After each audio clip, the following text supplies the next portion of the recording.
orang banyak kat tempat yang salah.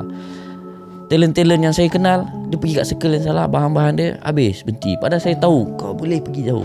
Ada potensi yang saya pernah dengar kan, footballer ni dia tak suka freestyler. Sebab footballer dia ada punya cara dia, apa semua. Freestyler dah datang, dia kena oleh, malu dia kan. Betul. Apa nasihat tuan kepada orang yang suka pandang rendah dekat kerjaya apa-apa Ya. Especially macam kita, orang tak tahu freestyle kau boleh buat duit benda ni. Untuk bidang yang pelik-pelik ni kan, yang orang rasa susah ni, nasihat untuk yang cakap tu ke untuk yang nak tapi dia risau benda tu sama mulut-mulut tu? Yep. Saya rasa pergi dekat zone yang betul lah.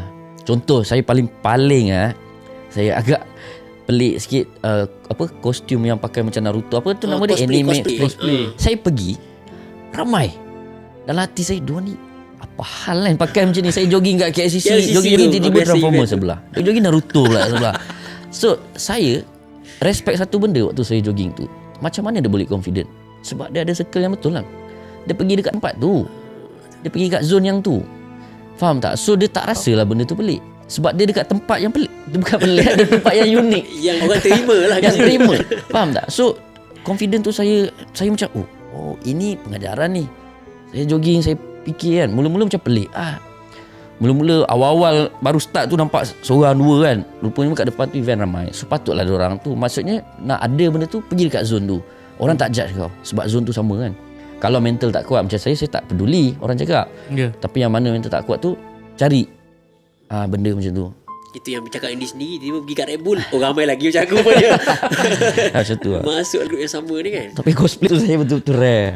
Saya tengok kan, sebelum ni saya tak dapat spark benda tu. Saya fikir kenapa diorang boleh berani pakai macam ni, pasal ada geng-geng dia kan. So okey lah, betul lah, tempat dia tu okey. Betul. Takkan tiba-tiba dia pakai kalau dia pergi masjid pakai Naruto tu kan dah lain tu.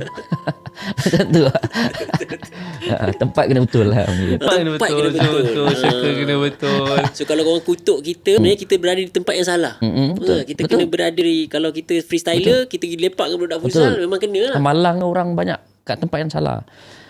Talent-talent yang saya kenal, dia pergi kat circle yang salah, bahan-bahan dia habis, berhenti. Padahal saya tahu kau boleh pergi jauh, tapi tak boleh buat apa lah. Dia takut kan.